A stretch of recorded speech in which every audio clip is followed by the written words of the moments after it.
warning. You have just 3 seconds to hand over the flute. 1, 2. No witch who ever showed up on TV was scarier than Witchiepoo, and no kids show was stranger than HR Pufnstuf. Only 17 episodes, but for a whole generation of late baby boomers and early Gen Xers, it felt like it lasted their entire childhood. But the strangest thing of all is what happened to the real people behind it. The scariest witch on the show spent years in real life saving abandoned animals. Little Jimmy became a millionaire at 18, an alcoholic at 21, and then cancer took away his voice. And Mama Cass died at 32, but her death was turned into a cruel joke for decades. Today we are going to open back up 12 faces behind HR Pufnstuf. Not just then and now, but the things our childhood was never told. And at the end of the video, I've saved 5 little gifts for the most patient viewers. Ready? Because what you are about to hear may completely change your childhood memories. Number 1, Billie Hayes as Witchiepoo surprised. I am not starting with Jimmy, but with the witch, who made a whole generation of kids both terrified and unable to look away. Because who would not be curious about what kind of woman was behind that wicked face? Billie Hayes was born in 1924 in DuQuoin, Illinois under the real name Billie Armstrong Broche. When HR Pufnstuf premiered in 1969, she was 45. She was not some Hollywood starlet built out of lights and publicity. Her father was a coal miner and also a union leader. Her mother did relief work, helping hand out aid to the poor. In other words, Billie grew up in an America full of coal dust, labor, family responsibility, and people who understood very well how hard it was to earn a dollar. She started performing at 9 first as an acrobatic dancer at local events. By her teenage years, Billie was singing with bands, playing nightclubs, and then leaving high school behind to pursue show business in Chicago. Before she became a witch on television, she had gone on USO tours to entertain servicemen, sung in nightclubs, caught the attention of J.J. Schubert, and stepped onto the Broadway stage. She had Lil Abner, she had Hello Dolly. She had a whole lifetime of stage work inside her. So Witchiepoo was not just a layer of bright green makeup. That was a seasoned performer who knew how to use a laugh, a look, her shoulders, her hands, the rhythm of her feet, and a little stage madness to take over the frame. If you are waiting for some Hollywood scandal to explain her, there is not one. Billie Hayes did not leave behind that kind of wreckage. The major obituaries did not focus on husbands or children, but on nieces and nephews, friends, pets, and a fairly private personal life. What caught my attention more was the story that she once found an abandoned puppy in the basement of the St. James Theater while rehearsing Lil Abner. That puppy was named Tina. From one small moment like that, Billie later became involved in animal rescue, became a vegetarian, and founded Pet Hope in Los Angeles in 1984. Just think about that. Love that family. On-screen Witchiepoo chased Freddy the Flute like a Saturday morning nightmare. In real life, Billie Hayes spent years saving abandoned animals, tiny creatures nobody wanted to keep. That twist to me is better than any magic trick in the show. Billie Hayes died in 2021 at the age of 96. To me, her legacy is not just the witch hat or that shrill laugh. Billie Hayes is a reminder that some people scare us when we are little, and then when we grow up, we realize that behind the costume was someone far kinder than a lot of heroes on screen. Number 2, Jack Wilde as Jimmy. Here we go. This is the face we cannot skip when talking about HR Pufnstuf, because this is the boy who stepped onto Living Island for every child who ever sat in front of the TV on a Saturday morning. Jack Wilde was born in 1952 in Royton, Manchester. His family moved to London in 1963, and from there, Jack entered the performance machine very early. Before becoming Jimmy, he had already played the artful Dodger in Oliver, been nominated for an Oscar, and carried that sly, confident, slightly cocky look that boys back then could not help admiring. In a show full of dragons, talking trees, witches, and giant suits, Jack was the human anchor.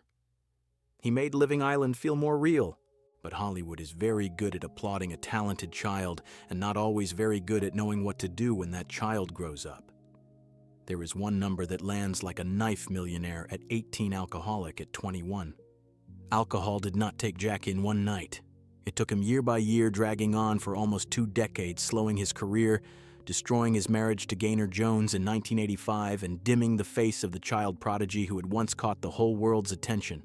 Jack still tried to get back up. He got sober in 1989, returned to the screen in Robin Hood, Prince of Thieves in 1991, and kept acting on stage in England. But life does not hand everything back that easily. In 2001, he was diagnosed with oral cancer. In 2004, to save his life, doctors removed his tongue and larynx. For an ordinary actor, losing your voice would already be cruel. For Jack Wilde, the boy who once sang and acted with his whole face, it was almost like a vicious joke from fate. And yet, he still performed in the pantomime Cinderella after surgery in a silent role. Jack married Claire Harding in 2005, then died in 2006 at 53. When I look back at Jack Wilde, I still see Jimmy there, the boy trapped on Living Island with a flute in his hand. The only difference is that in real life, the island that trapped Jack had no opening song, no kind dragon, and no magic that arrived in time. Number 3, Roberto Gamon as HR Pufnstuf. Now we finally get to the character whose name is the title of the whole show. But this was not a normal kind of role. The HR Pufnstuf we saw on screen was Roberto Gamon inside that giant dragon suit. He was not the voice of Pufnstuf, he was the body of Pufnstuf. And to be blunt, that is the part young viewers almost never thought about. HR Pufnstuf is the mayor of Living Island, the kind dragon who always stands by Jimmy whenever Witchiepoo causes trouble. In a world with talking trees, a talking flute, flying witches, and every kind of weirdness, Pufnstuf is the most trustworthy adult. Kids looked at him and understood right away if Jimmy was in danger, this mayor would show up. Roberto Gamon was born in 1923 in Honduras. When HR Pufnstuf premiered in 1969, he was 46. He wore the Pufnstuf suit in the original series and was also credited in the movie Pufnstuf in 1970. The voice belonged to someone else, but the body on screen, the way he stood beside Jack Wilde, the way he bent down toward Jimmy, the way he turned that huge dragon head that was Roberto's part. Public information about his private life is very limited. There is no confirmed major scandal and not many interviews telling his side of the story, but that silence itself says something about costume performers in those days. They created childhood memories for millions of kids, and then their names disappeared behind the characters. Roberto Gamon died in 1982 in Los Angeles at 59. We remember the kind dragon who saved Jimmy, but we barely know the man standing inside that dragon. And every time Pufnstuf walks across the screen, Roberto is still there, just hidden behind the dragon head we once loved.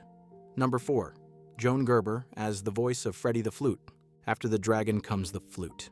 Sounds a little funny, I know, but in HR Pufnstuf, Freddy the Flute is not a prop. He is the reason Witchiepoo causes almost every problem, and that voice belonged to Joan Gerber. She did not stand in front of the camera like Jack Wilde or Billie Hayes. She stood behind the microphone. Joan Gerber was born in 1935 in Detroit, Michigan. When HR Pufnstuf premiered in 1969, she was 34 and she already had her own weapon. A voice flexible enough to turn a golden flute into a character with a personality. Freddy is Jimmy's magical flute, the thing Witchiepoo is always trying to steal. If Jimmy is the lost boy, Pufnstuf is the protector, and Witchiepoo is the trouble, then Freddy is the thing that keeps the whole story moving. Joan did not just voice Freddy, she also created voices for many other characters on Living Island like Grandmother Clock, Judy the Frog, Madame Willow, South Wind Lady Boyd, and Shirley Pufnstuf. In real life, Joan did not leave behind the kind of scandal that could keep the tabloids alive for a week. She married Frank Dowse in 1957. The marriage ended in 1961, and she had one daughter. After that, she continued down the familiar path of many older generation voice actors. Steady work, little noise, almost invisible to the audience. But if you grew up with American cartoons, there was a very good chance you heard Joan Gerber many times without knowing it. She kept doing voice work for more than 40 years, from Sesame Street, the Smurfs, Gummy Bears, Duck Dodgers, to the role of Mrs. Beakley in DuckTales. Joan Gerber died in 2011 in Los Angeles at 76. Number 5, Lenny Weinrib as the voice of HR Pufnstuf and many other characters. If Roberto Gamon was the body of Pufnstuf, then Lenny Weinrib was the voice that brought that dragon to life. But Weinrib's story is not only behind the microphone, it also sits inside a family secret that his daughter revealed many years later. Lenny Weinrib was born in 1935 in the Bronx, New York.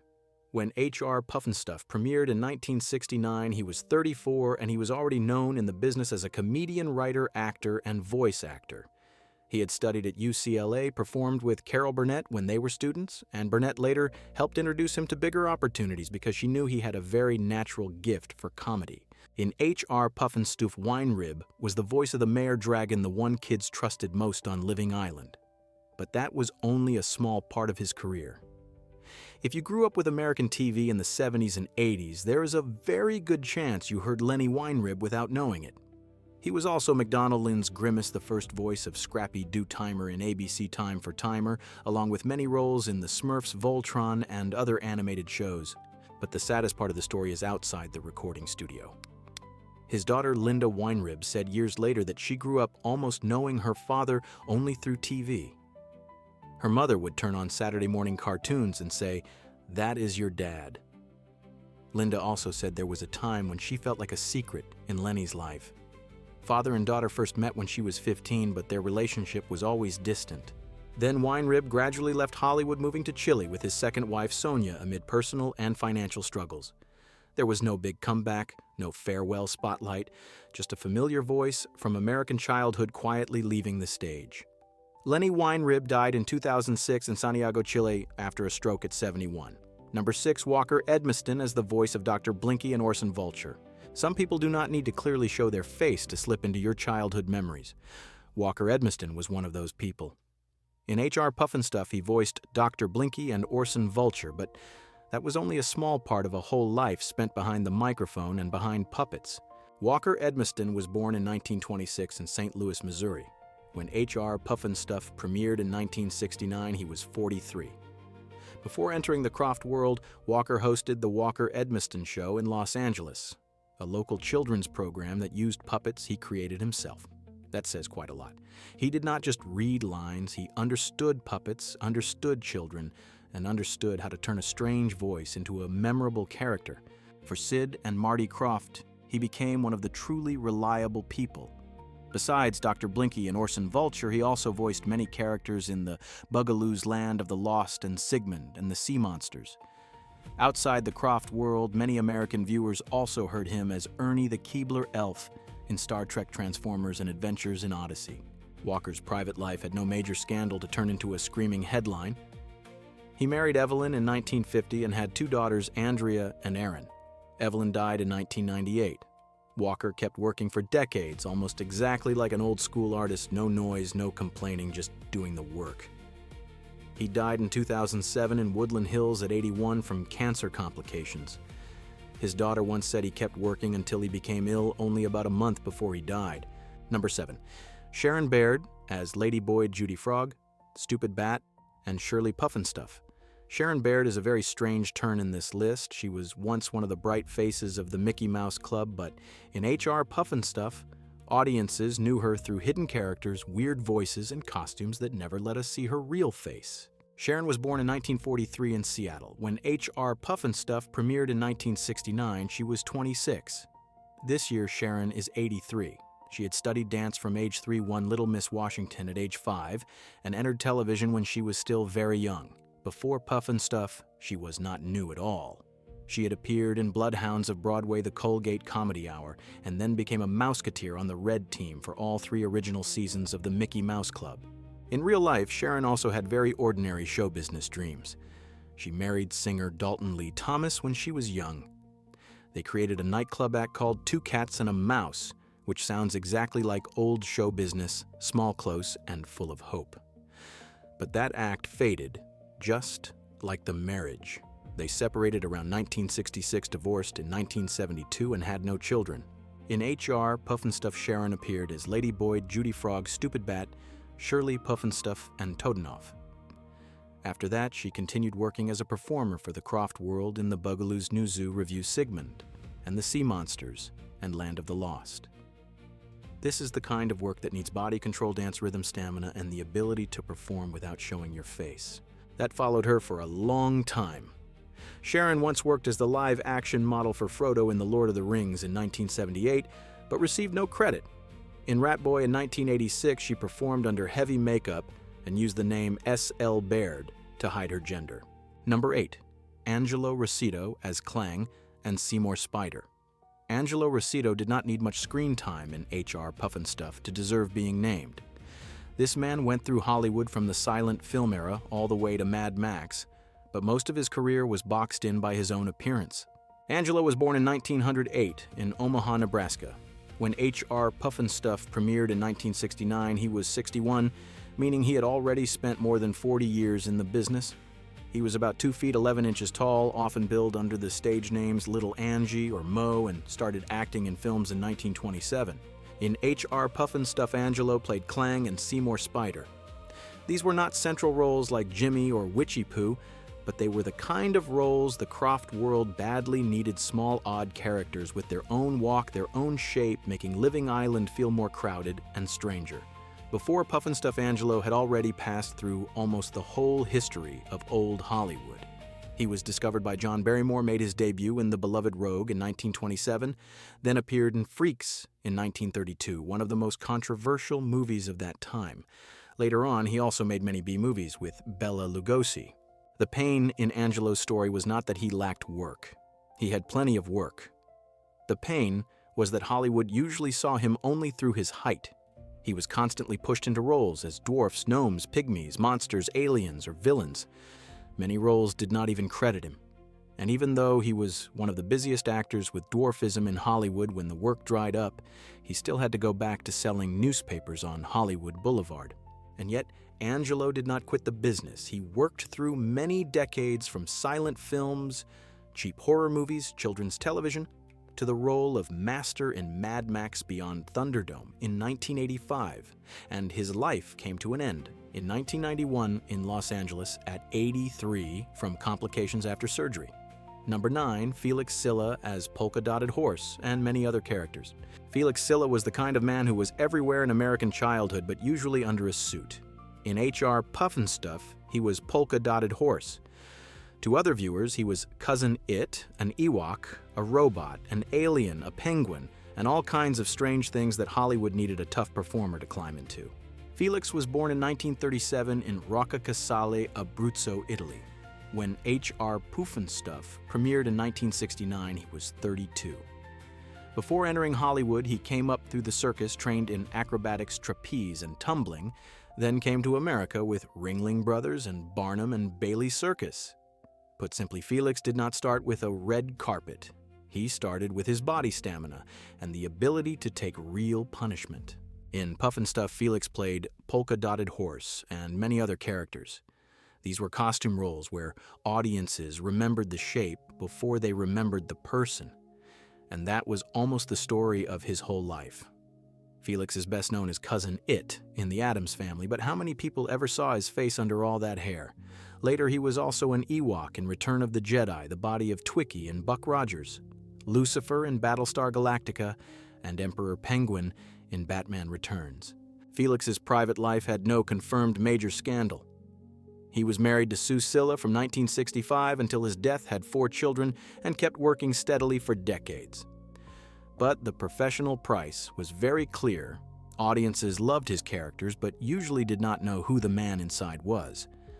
Felix Silla died in 2021 in Las Vegas at 84 after a battle with pancreatic cancer. Number 10, Joy Campbell as Kling and Orson Vulture. Joy Campbell is probably the name the fewest people would recognize on this list, but if you ever saw Kling running next to Clang or saw Orson Vulture hovering around Witchiepoo, then you saw her work. You just did not know it was Joy Campbell. In HR Pufnstuf, Joy was an actress and suit performer. She played Kling, one of HR Pufnstuf's 2 silent police officers. This is the kind of role with no dialogue to lean on. Everything is in the running: the stance, the body reactions, and the ability to make a costume look alive. She also performed the body for Orson Vulture, Witchiepoo's henchman. Orson's voice belonged to Lenny Weinrib, but the movement on screen was Joy's work. Once again, this was the strange kind of Croft television audiences looked at one person, heard someone else, and then remembered it all as a single character. Joy continued appearing in the Pufnstuf movie in 1970, then worked more with Croft in the Boogaloos in Lidsville. She belonged to the group of performers the Croft team could use again whenever they needed small, fast, strange characters with a clear physical rhythm. Joy's private life had no confirmed major scandal. When she was a senior in high school in Northern California, she learned that Croft was looking for costume performers through the Little People of America newsletter. She went to Los Angeles, lived and worked there for about 3 years, then left the city in 1972 to return to Northern California. In 1989, she married Jack McKenzie, also a member of Little People of America, moved to Texas, and had her first child in 1991. But after that quiet story, we step into a much heavier turn. The next person was not part of the original 1969 series, but came from the Pufnstuf movie in 1970. And her tragedy was not just dying young. The tragedy is that the whole world told the story of her death wrong for decades. Number 11, Cass Elliot as Witch Hazel. Now we step away from the 1969 series for a bit and move over to the Pufnstuf movie from 1970. And this name carries a lot more weight, Cass Elliot, Mama Cass of the Mamas and the Papas as Witch Hazel. She only passed through the Pufnstuf world, but her real life was painful enough to make this whole list pause. Cass Elliot was born in 1941 under the real name Ellen Naomi Cohen. When Pufnstuf came out in 1970, she was 29 and she was already one of America's great voices. California Dreamin' and Monday Monday were not the kind of music that just sat quietly on the radio. They were the sound of an entire era, and Cass was an essential part of it. In the movie, she played Witch Hazel, a witch in Witchiepoo's expanded world.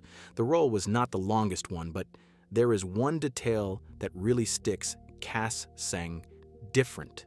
Looking back, that song title almost reaches straight into her life. Cass had a huge voice, a powerful presence, and a very special kind of charm. But the media and the entertainment industry too often looked at her weight before they looked at her talent. That is the part that bothers me most when I think about Cass Elliot. She did not just have to sing well. She also had to live in a time when her appearance was turned into a joke picked apart and used like a cheap label. She had one daughter, Owen. When Cass died, Owen was only 7. Cass died in 1974 in London when she was only 32. The real cause was a heart attack, but for decades people kept repeating that the false story that she died from choking on a sandwich. A cruel rumor so strong that it almost covered up her voice, her talent, and the real person she was. In 2024, Owen published the memoir My Mama Cass to give her mother's story back the truth. I think Cass Elliot deserves to be remembered for her voice, not for a cruel joke. And if Cass was a star whose death the whole world told wrong, then the final name on this list is not any lighter. Martha Raye Boss Witch, a woman who went through 7 marriages, illness, and a final chapter full of disputes. Number 12, Martha Raye as Boss Witch. And to close out the cast list, we are still in the Pufnstuf movie from 1970. Martha Raye played Boss Witch, but in real life, she was not just a guest witch. She was a stage machine, a woman who made American soldiers laugh in the middle of war, and then late in life was pulled into a very sad final act by illness and family conflict. Martha Raye was born in 1916 with the birth name Margie Reed. When Pufnstuf premiered, she was 54. Before that, she had already spent decades in vaudeville, Broadway movies, television, and was known by the nickname The Big Mouth.